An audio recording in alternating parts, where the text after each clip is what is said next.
नमस्कार दर्शकों, मैं हूं नाविका कुमार और आप जुड़ रहे हैं मेरे साथ सवाल पब्लिक का शो पर। हमारे देश में सत्ता पाने के लिए राजनीतिक पार्टियां चुनाव के वक्त फ्री की रेवड़ियां बांटने का ऐलान करती हैं, फिर सत्ता मिलने के बाद फ्री की स्कीम दी जाती है। ऐसा देश की सभी पार्टियां वोट बैंक को अपने पाले में करने के लिए करा करती हैं। फ्री में बिजली, पानी, गैस पर सब्सिडी, ऐसी कई स्कीम खत्म ही नहीं हो रही हैं। नतीजा क्या होता है कि देश के बजट का बहुत बड़ा हिस्सा इन स्कीमों पर जा रहा है और कोई भी सरकार एक बार ऐसी योजना शुरू कर देती है तो चलता ही चला जाता है, क्योंकि बंद करने की हिम्मत किसी में नहीं है। चलता ही जाता है, ये सिलसिला चलता ही जाता है।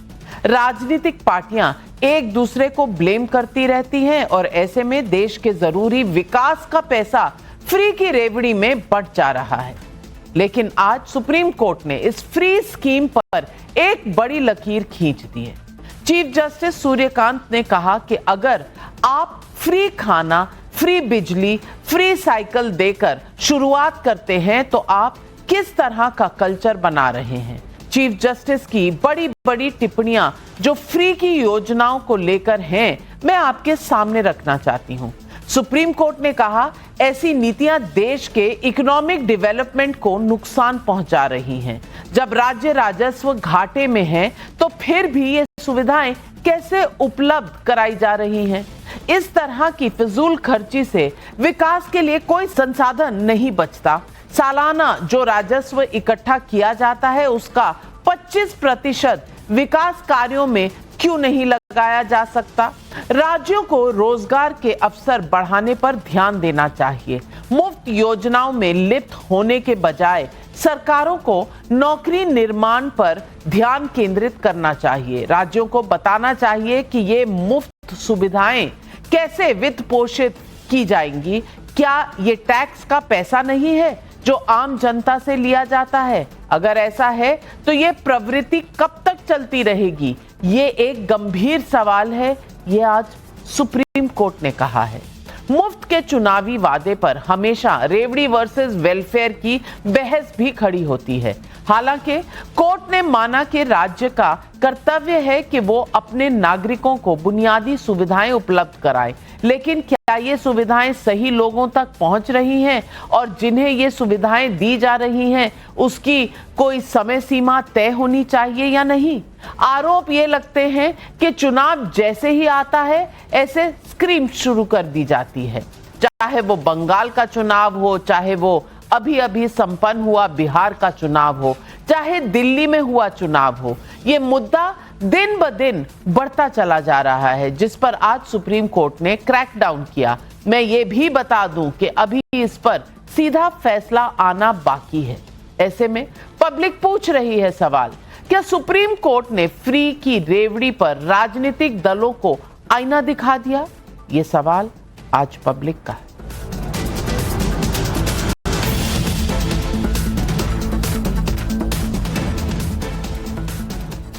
दरअसल सुप्रीम कोर्ट आज तमिलनाडु पावर डिस्ट्रीब्यूशन कॉर्पोरेशन की याचिका पर सुनवाई कर रहा था, जिसमें सभी को मुफ्त बिजली देने का प्रस्ताव रखा गया था, चाहे उपभोक्ता की आर्थिक स्थिति कुछ भी हो।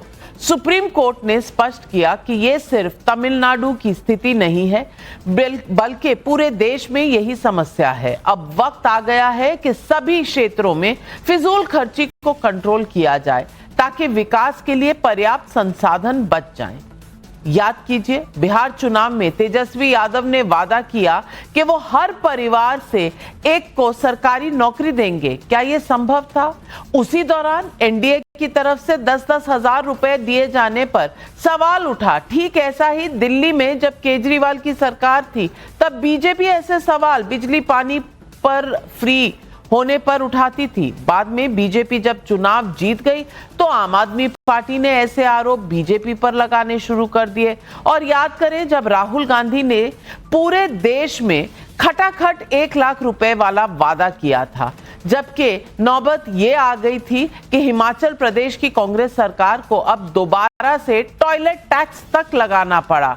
नौकरियां करने वाले सरकारी बाबुओं को, वर्कर्स को आमदनी देनी मुश्किल हो गई थी, उनकी सैलरी देनी मुश्किल हो गई थी। बिहार में नीतीश सरकार ने चुनाव से ठीक पहले महिलाओं के खाते में डायरेक्ट पैसे ट्रांसफर किए, जिसका जिक्र मैंने पहले भी किया।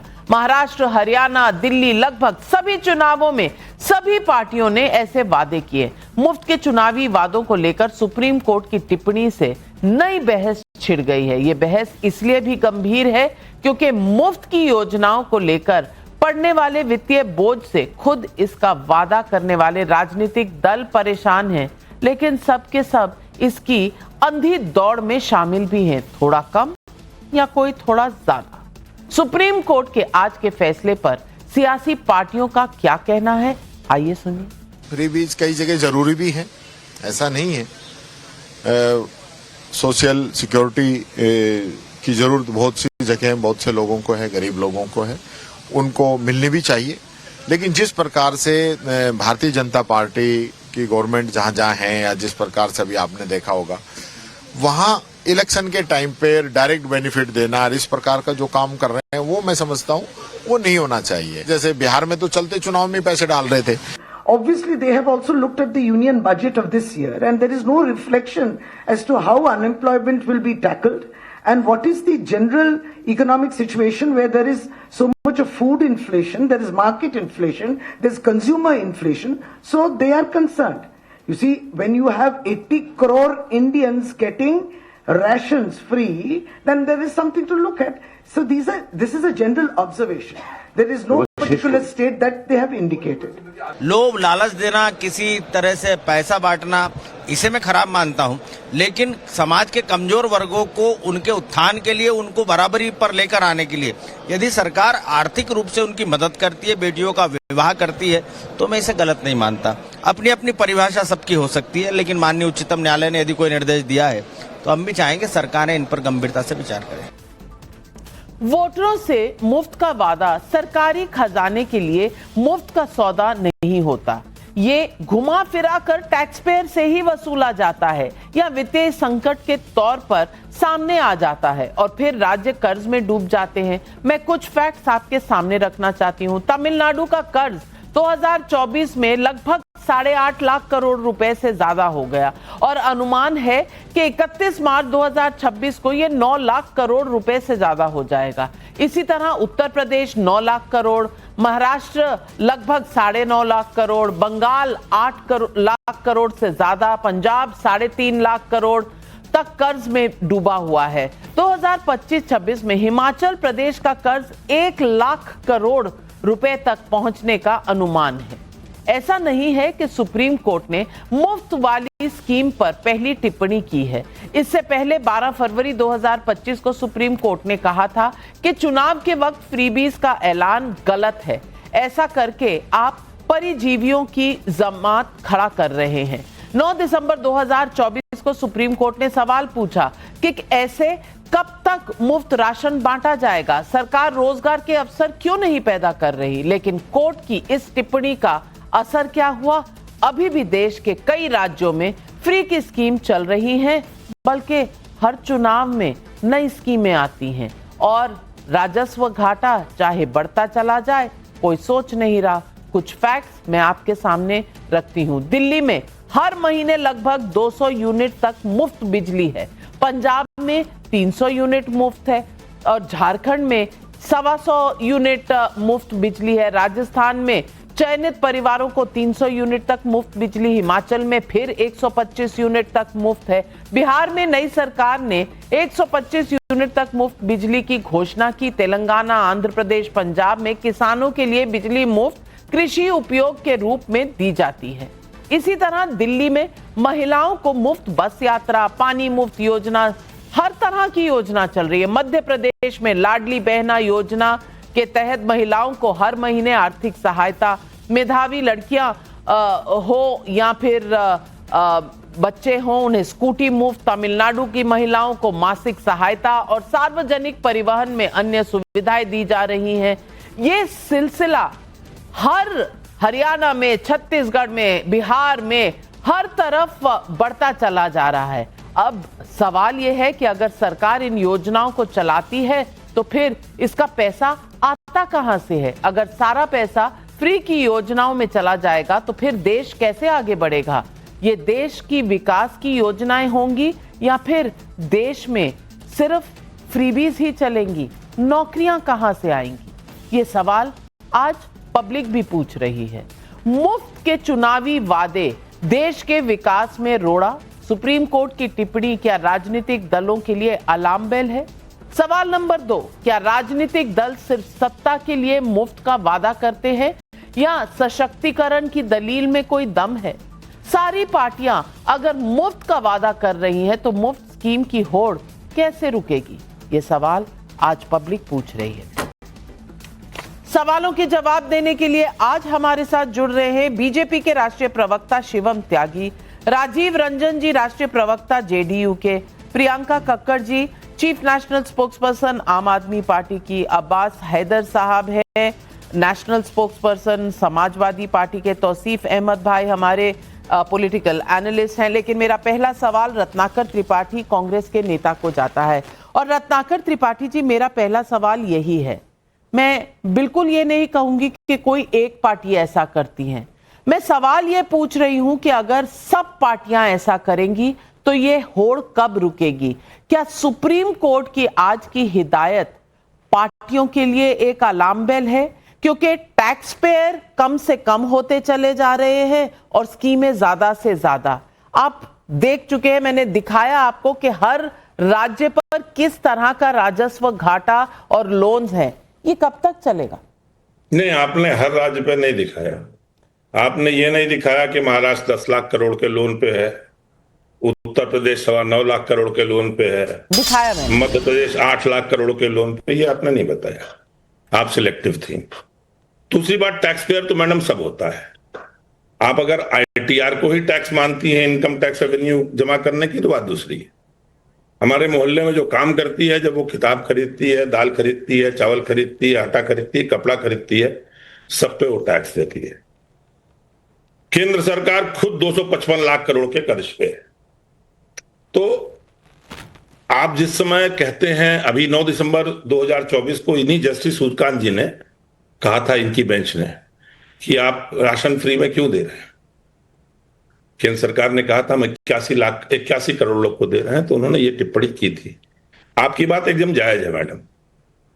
मैं इस बात को मानता हूं कि जिन्हें हम मुफ्त रेवड़ी बोलते हैं वो नहीं देनी चाहिए। और सवाल ये भी है कि ये चुनाव के समय ही क्यों आती हैं। लेकिन फिर सवाल ये भी उठता है कि चुनाव के समय में जब कोई पिटीशन गई, अगर कोर्ट ने कहा, कोर्ट इस बात को बोले, जैसे कोर्ट ने कहा ना, आप ही की बात में सुन रहा था, कि राजस्व का 25% विकास में खर्च करे, कोर्ट इस बात को निर्देशित कर दे। हमारे यहां संविधान के अंदर जो वेलफेयर स्टेट की धारणा है, उसमें मैडम कोई कैपिंग नहीं है। मैं राजनीतिक बात नहीं कर रहा हूं इस समय, उसमें कोई कैपिंग नहीं है। कहां आप देंगे, कैसे देंगे, क्यों देंगे, ये कहीं कैपिंग नहीं है। 2 लाख का लोन 10,000 रुपया सीड मनी के रूप में बांटा गया बिहार में, लेकिन ये बताया नहीं गया कि सीड मनी लोन लेके वर्ल्ड बैंक का जो लोन है उससे 10,000 रुपया सबको ट्रांसफर किया गया। अब अगर हमको रोकना है इस बात को, तो निश्चित तौर पे शेयर को भी देखना होगा, स्टेट और सेंट्रल गवर्नमेंट के, कोई भी सरकार रहे सत्ता में, उनके रेवेन्यू जनरेशन को भी देखना होगा, और उसके बाद साझी तरीके से हमको रोजगार पैदा करने होंगे। सुप्रीम कोर्ट ने इस पे टिप्पणी तो कर दी, कई साल से कर रहा है, 2 टिप्पणियां तो मैंने भी बता दी आपको, लेकिन इसका रास्ता क्या है ये भी तो उनको बताना पड़ेगा थोड़ा। राजनीतिक दल बहुत मजबूर होते हैं मैडम, ये आप भी जानती हैं, अच्छी तरह जानती हैं। हम नहीं बोलेंगे, सामने वाला बोलेगा।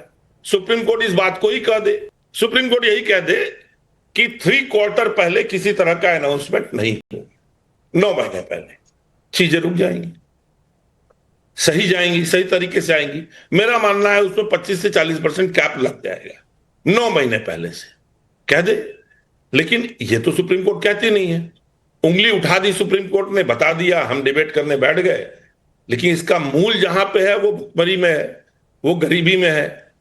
तो आप जब तक समस्याएं हैं, लेकिन आपने जो मूल बात कही कि पार्टियां बहुत, राजनीतिक पार्टियां बहुत मजबूर हैं, अब मैं शिवम त्यागी आपसे पूछूंगी, ये तो सही है कि किसी एक पार्टी, वैसे रत्नाकर त्रिपाठी जी, मैंने ग्राफिक्स में सारे स्टेट्स डाले थे, एक एक को पढ़ा नहीं था, लेकिन आपकी ऑब्जेक्शन है इसीलिए सिर्फ क्लियर कर रही हूं कि ग्राफिक्स में सब स्टेट्स का था, कुछ मैंने पढ़े क्योंकि तमिलनाडु का केस था आज, इसीलिए तमिलनाडु पढ़ा, सिर्फ बता रही हूं कि ग्राफिक्स में वो चल रहा है। लेकिन शिवम त्यागी जी, ये बात तो सही है, ये बात तो सही है कि कोई पार्टी इस पर पहल नहीं करती। हर पार्टी ये कह रही है कि सुप्रीम कोर्ट तय कर दे, फिर कहेंगे कि ये जुडिशरी का इंटरफियरेंस है एग्जीक्यूटिव में, क्योंकि ये फैसले एग्जीक्यूटिव और लेजिस्लेचर के होते हैं, अगर सब कुछ सुप्रीम कोर्ट ही तय करेगा। मैं पूछना चाहती हूं कि बिहार में जो हुआ वो सबने देखा, मुझे लगता है रत्नाकर जी की बात में दम है कि 9 महीने पहले किसी चुनाव से ये रेवड़ियां नहीं देनी चाहिए। भाई पार्टियां भी कुछ करेंगी या नहीं करेंगी, या ये फ्रीबीज और ये जो रिश्वत का रिश्ता है वोटों के लिए, ये चलता ही रहेगा? देखिए नाविका जी, मुझे लगता है कि इस देश में सोशल वेलफेयर की बहुत जरूरत है, और कहीं ना कहीं एक तबका ऐसा है, चाहे वो किसी भी वर्ग में हो, जिसको अपलिफ्ट करने की आवश्यकता है। मैं मानता हूं कि उसको लेकर तो सुप्रीम कोर्ट और खासतौर पर सीजेआई ने यह कहा भी है कि हाँ, जरूरतमंदों की जिम्मेदारी है राज्य सरकारों की, लेकिन हाँ, इसमें कहीं कोई दो राय नहीं है, इसको कितना बेहतर किया जा सकता है उसके लिए कलेक्टिव प्रयास होना चाहिए, और उस प्रयास में मैं मानता हूं केंद्र और राज्य सरकार सभी की जिम्मेदारी है। लेकिन रत्नाकर जी ने जो कुछ फैक्ट्स रखे और वो आए बाएं साएं बताकर और आपको गलत बताकर चुपचाप निकल गए, उन्होंने शायद देखा नहीं कि वो क्या बोल रहे हैं। उन्होंने कहा कि भारत पर जो सरकार पर है उसका कर्ज का ब्यौरा दे दिया। कर्ज का ब्यौरा तो दे दिया, लेकिन हमें सरकार कैसी मिली थी और हमें सरकार कैसी चला रहे हैं उस पर भी बता देना चाहिए था। 2014 में इस देश का फिस्कल डेफिसिट, राजकोषीय घाटा 4.5% था, जो आज 2026 में घटकर 4.4% है, कम ही है। अब कर्ज पर भी आ जाते हैं। 2013 में भारत की जीडीपी थी 1.6 ट्रिलियन और कर्ज था 35 लाख करोड़ का, जो कि जीडीपी का 23.3% था। और आज भारत की जीडीपी है 4.27 ट्रिलियन और कर्ज है 63 लाख करोड़, जो कि टोटल है 19%। यानी कि जब भी आप कर्ज का ब्यौरा देते हैं तो उसके पैरेलल उसका जीडीपी साइज भी बताते हैं। 1.6 ट्रिलियन आपके जमाने में, 4.27 ट्रिलियन हमारे जमाने में। कर्ज बढ़ा है लेकिन जीडीपी उससे 3 गुना रफ्तार से बढ़ी है, जो कि पहले 23% कर्ज था, अब 19 पर। आगे आ जाते हैं। इस देश में क्लासिक एग्जांपल, राज्यों में कुछ और है कि फिस्कल हेल्थ कैसी है लोगों की। आपने पंजाब का भी नहीं बताया, लेकिन रत्नाकर जी को उसका दर्द नहीं हुआ है। वो पंजाब लौटा एक ऐसा राज्य है जिसका राजकोषीय घाटा तो 4 है ही है, फिस्कल डेफिसिट तो, और जीडीपी का 44% लोन है।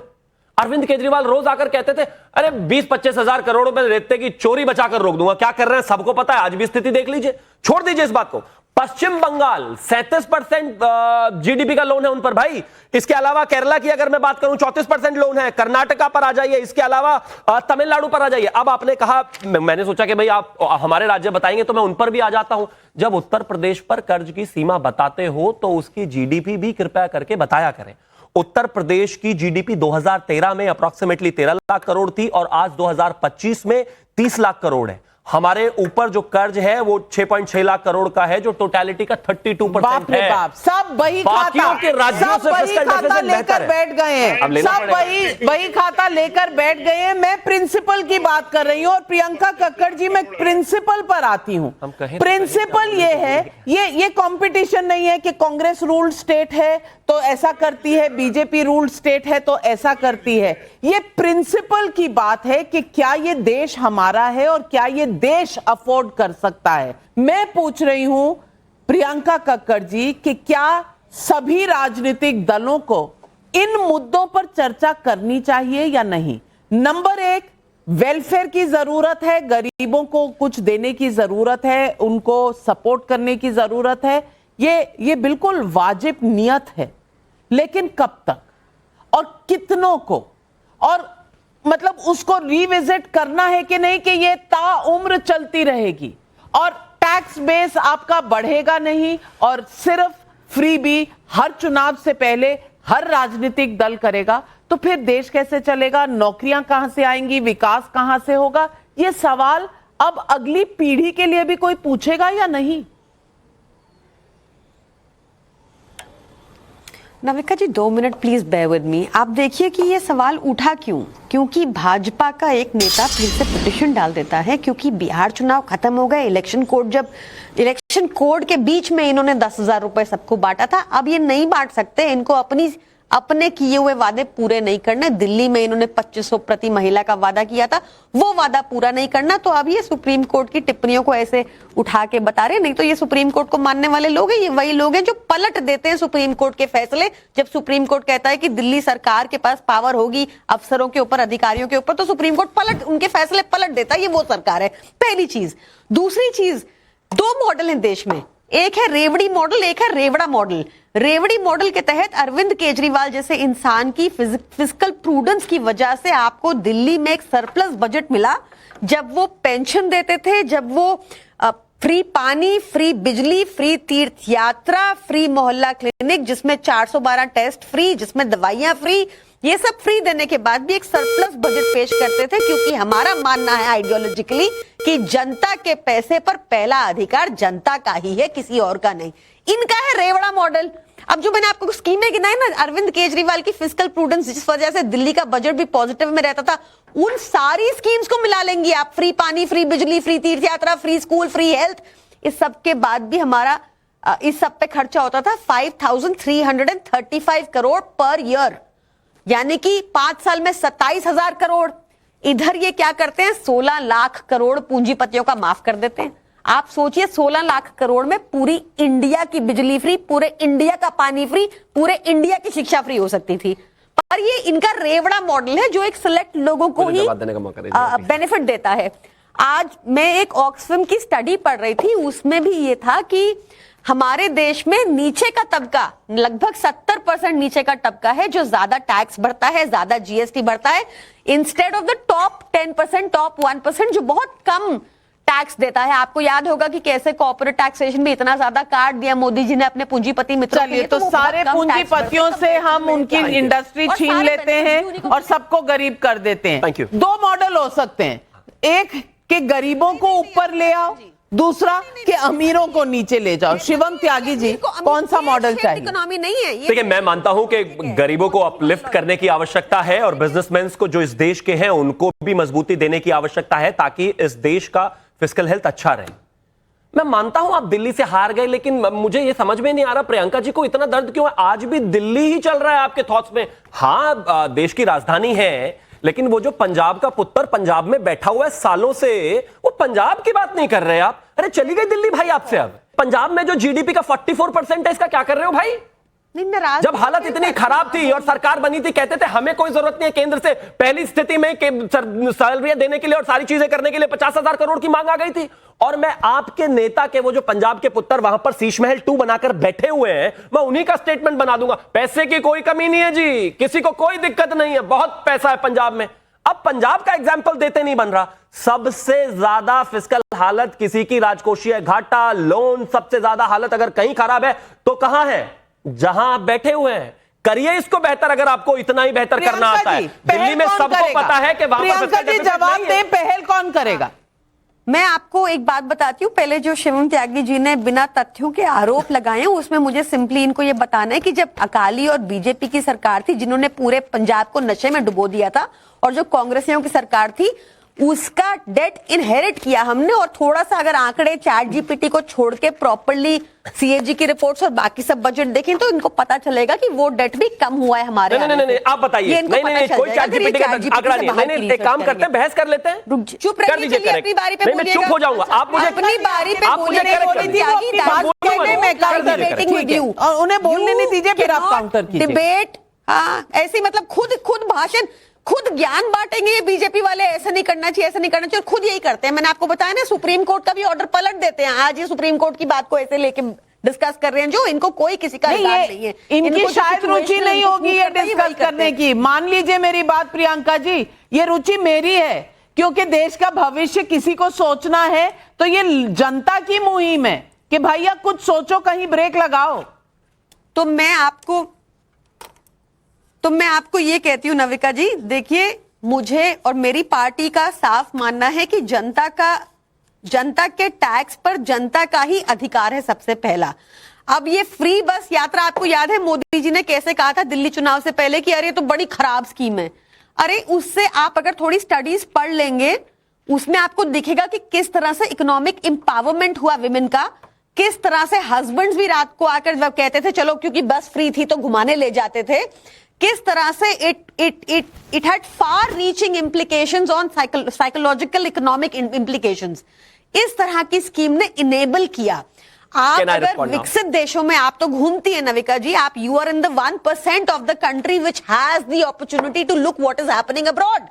सो यू सी, आप अगर स्विट्जरलैंड चली जाएंगी तो वहां पर हर एक के लिए पेंशन है, right, you know that. Social security system America में है, वहां पर फ्री बिजली है, वहां पर फ्री बस यात्रा हो चुकी है। यूके इज डेलिबरेटिंग फ्री बिजली करने को अरविंद केजरीवाल के करने के बाद। So these are the economic models which are इनका फ्री मॉडल यूके के ऊपर है, आप देसी ले आते हैं शिवम त्यागी, गलत बात है। देखिए, सबसे पहले तो मैं एक चीज कहना चाहता हूं कि ये इधर घुमा घुमा कर बातें करने से कोई फायदा नहीं है। कोई डेटा दिया होता तो ज्यादा बेहतर होता। बहन ने एक भी डेटा दिया नहीं। इन्होंने कहा कि 2 मॉडल है, एक रेवड़ी मॉडल है और एक रेवड़ा मॉडल है। भाई इन मॉडल्स के मुझे बारे में तो नहीं पता, लेकिन एक बेवड़ा मॉडल जरूर है। उससे कुछ लोग मुझसे ये बोलने से नाराज हो सकते हैं, लेकिन एक बेवड़ा मॉडल था, एक के साथ एक फ्री चलता था। एक और बेवड़ा मॉडल है हमारे देश के संसद में, मुझे नाम याद नहीं आ रहा, सांसद महोदया का, उन्होंने कहा था कि कोई बराबर में आके पता नहीं कैसे कैसे क्या हो जाता है। कुछ लोगों का ऐसा मानना है, सुबह से शाम तक यही चलता रहता है। ये देश, दिल्ली तो आपके इस बेवड़ा मॉडल से बाहर निकल गया। इसके अलावा पंजाब की जो स्थिति है, वहां पर कैसा बेवड़ा मॉडल चल रहा है, वहां की जो ऑपोजिशन पार्टियां हैं वो सारे बताते हैं। तो आपके पास कोई मॉडल नहीं है, ना रेवड़ी ना रेवड़ा। अगर है तो सिर्फ बेवड़ा, वही मॉडल है आपके पास। आप दिल्ली में भी वही कर रहे थे, पंजाब में भी वही कर रहे हैं, आगे भी वही करेंगे। जनता इस बार पंजाब से भी आपको टाटा बाय बाय कर दे। तौसीफ खान साहब, मेरा सवाल सिर्फ इतना है और जनता भी पूछ रही है। राहुल मिश्रा वाराणसी यूपी से पूछ रहे हैं, सुप्रीम कोर्ट की टिप्पणी से क्या राजनीतिक पार्टियां फ्री की स्कीम पर रोक लगाएंगी या फिर मुफ्त रेवड़ी का सिलसिला चलता रहेगा? आपके राज्य में चुनाव है, पूछना चाहती हूँ ये सवाल। विनय कुमार का कानपुर से भी सवाल है, यूपी से पूछ रहे हैं कि जरूरतमंद को स्कीम का फायदा देना तो समझ में आता है, लेकिन वोट बैंक को बनाए रखने के लिए ऐसी स्कीम क्या विकास पर चोट नहीं करता? ये सवाल जनता का है। बिल्कुल, वोट बैंक सिक्योर करने के लिए, इलेक्शन जीतने के लिए इस तरह की स्कीम लाना देश के विकास को जो है धीमा करता है। आप देख लीजिए बीजेपी की दिल्ली इलेक्शन, पिछले साल के दिल्ली इलेक्शन में बीजेपी के मैनिफेस्टो में क्या लिखा उन्होंने कि हम फ्री गैस देंगे होली पर और दिवाली पर। फ्री गैस कब देंगे? होली पर, दिवाली पर, मैनिफेस्टो में लिखा। तो चुनाव जीतना, वोट बैंक को सिक्योर करना, बीजेपी जो कि देश के मैक्सिमम स्टेट्स पे राज कर रही है, उसको कौन समझाए? वो क्यों इस बात से पीछे हटे? वो तो बिहार चुनाव में इतने सस्ते में इलेक्शन जीत गई। 14,000 करोड़ रुपया जो कि वर्ल्ड बैंक से लोन लिया, बीजेपी के पॉकेट से नहीं जा रहा, हालांकि बीजेपी के पास इतना पैसा है कि वो बांट सके। वर्ल्ड बैंक से लिया हुआ पैसा को, फंड को उसने डाइवर्ट कर दिया 10,000 रुपए करके महिलाओं को।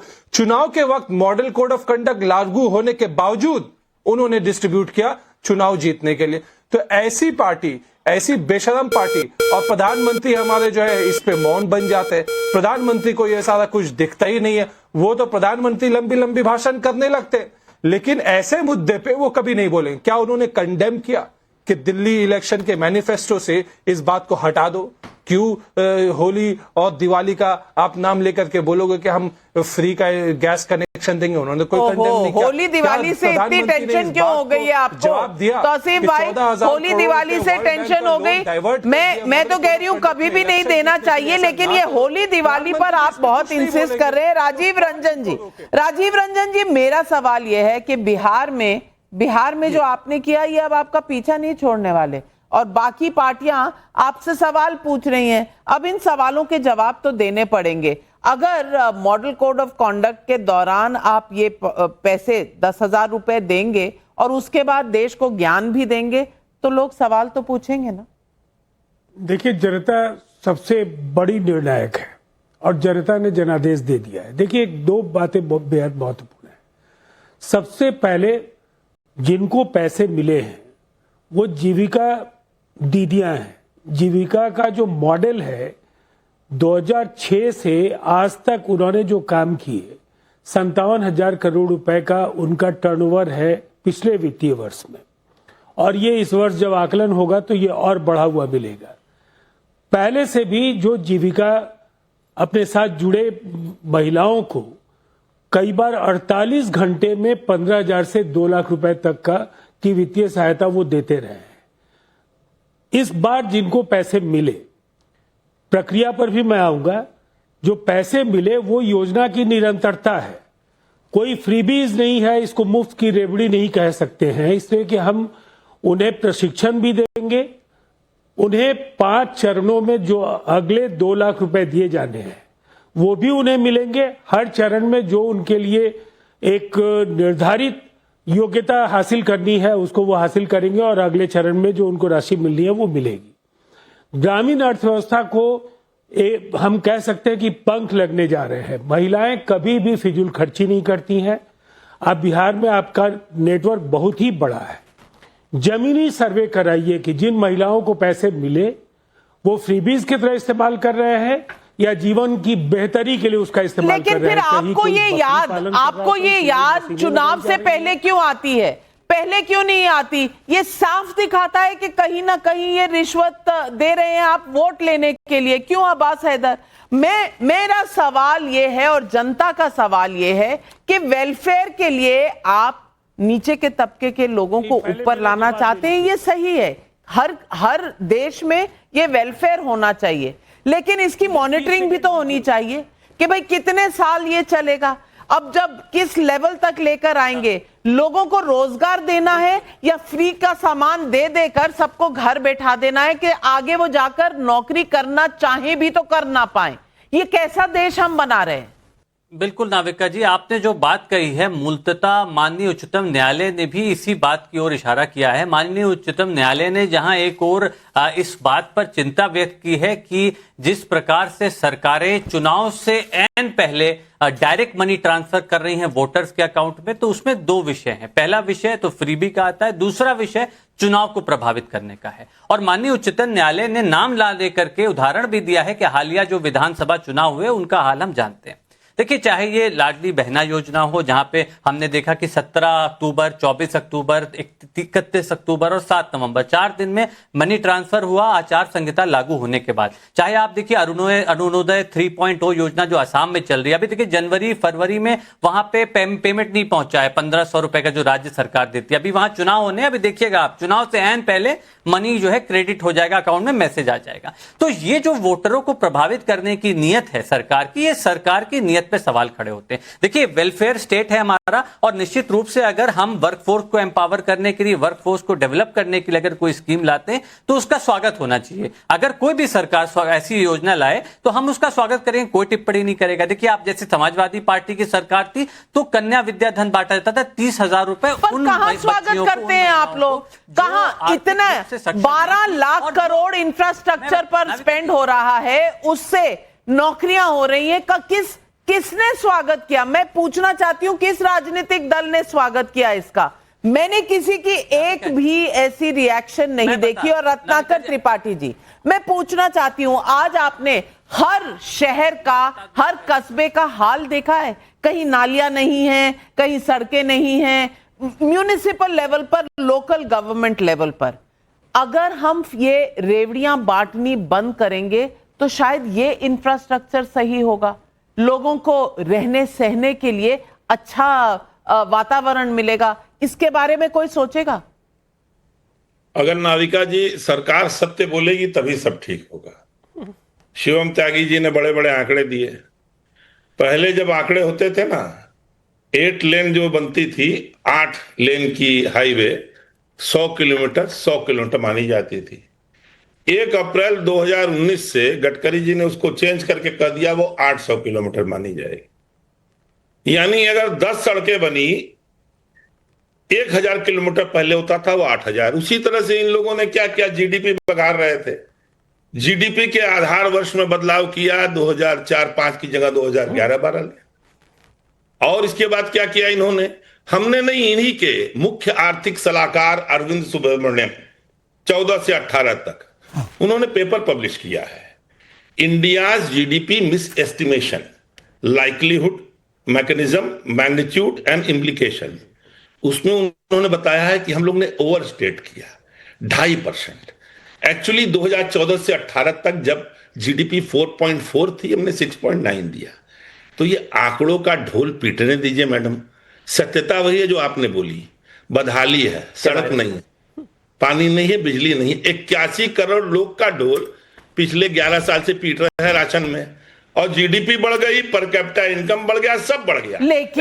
लेकिन ये हर राज्य में हो रहा है सर। जहां आपकी सरकारें हैं वहां भी हो रहा है, जहां इनकी सरकारें हैं वहां भी हो रहा है। इनकी गलतियां आपको दिख जाती हैं, अपनी दिखती नहीं। दिक्कत तो इसी चश्मे की है ना, जो अपनी गलतियां नहीं दिखाता, सिर्फ दूसरों की। हमें सबकी दिख रही हैं और जनता पूछ रही है। अभय शर्मा पानीपत हरियाणा से पूछ रहे हैं, मोदी जी रेवड़ी कल्चर के खिलाफ हैं, लेकिन उनकी पार्टी भी तो ऐसे मुफ्त स्कीम और चुनावी वादे करती है, तो क्या इसे रोकने के लिए बड़ा कदम उठाने की जरूरत नहीं है? बताइए शिवम जी। Thank you. देखिए, रत्नाकर जी ने कहा कि शिवम त्यागी ने बड़े बड़े आंकड़े दिए। भैया मेरे पास खटाखट देने के लिए पैसे तो है नहीं, मैं गांधी खानदान का चिराग तो हूं नहीं, मैं तो आंकड़े ही दे सकता हूं। नहीं प्लीज, मैं तो आंकड़े ही दे सकता हूं भाई। अब आंकड़े ही और ले लो आप, प्लीज आंकड़े चिल्लाइए मत। आपके भी सारे झूठे ही थे, फिर भी मैं बीच में नहीं बोला। मैंने कहा झूठा ही सही, बोलने तो दीजिए कम से कम। अब आगे रुकिए जरा प्लीज, चिल्लाइए नहीं। जहां तक बात डेट टू जीडीपी रेशियो का है, मैं सिर्फ एक चीज कहना चाहता हूं कि हाँ, हमें एज अ प्रोग्रेसिव नेशन आगे बढ़ने की आवश्यकता है, बहुत सारे सुधार करने की आवश्यकता है, लेकिन ये नरेंद्र मोदी का भारत है, और अगर सिर्फ कर्ज ही आपका एक पैमाना है, तो चाहे वो यूनाइटेड स्टेट्स का मामला हो, जहां पर उनकी टोटल जीडीपी 38 ट्रिलियन की है और उनके ऊपर 125% मतलब जो है कर्ज है, यानी कि अपनी जीडीपी से भी 25% ज्यादा। चाइना के ऊपर भी 96% कर्ज है। नरेंद्र मोदी के भारत के ऊपर सिर्फ 19% कर्ज है, आपके जमाने में 24% था। दूसरा, हाथ कंगन को आरती क्या और पढ़े लिखे को फारसी क्या, पूरा जीवन बीत गया नोएडा से लखनऊ जाते हुए एक ही सड़क पे। मतलब जब से उत्तर प्रदेश बना, एक सड़क बनाई, उस पे ही कह रहे हमने सड़क बनाई। अरे भैया, दिल्ली से मेरठ, मेरठ के बाद आगे ये जितने भी सारे एक्सप्रेसवेज हैं, गंगा एक्सप्रेसवे ऑलरेडी बनकर चला हो गया, देहरादून एक्सप्रेसवे ऑलरेडी खड़ा हो चुका है। इसके अलावा कितने एक्सप्रेसवेज हैं भाई? आपने देखा दर्शकों, जनता को सवाल यहाँ रेवड़ी का है। हम रेवड़ा पर चले गए, हम एक्सप्रेसवे पर चले गए, हम एक दूसरे को नीचे दिखाने पर चले गए। इसका सॉल्यूशन कुछ निकलेगा? अगर कोर्ट ने तय कर दिया कि 25% विकास पर तय करना है, आपको खर्च करना है, तो कहेंगे जुडिशियल ओवररीच है, खुद कुछ करेंगे नहीं। सारे दल बस रेवड़ी और वोट के फेर में फंसे रहेंगे। वोट पाने के लिए मुफ्त की रेवड़ियां बांटने पर सुप्रीम कोर्ट की कड़ी टिप्पणी को आप कैसे देखते हैं? हमने ये सर्वे किया, 18,000 लोगों ने जवाब दिया। बंद होनी चाहिए फ्रीबीज नीति, 77% लोग कहते हैं। जरूरतमंद के लिए ही हो योजना, 21% लोग कहते हैं। 2% लोगों का कोई व्यू नहीं है। 77% लोग मानते हैं कि ये फ्री की रेवड़ियां बंद कीजिए भाई, ये टैक्स पेयर का पैसा है, आपके वोट खरीदने की मशीन नहीं है कि जब मन आया, जैसे मन आया, खर्चना शुरू कर दिया।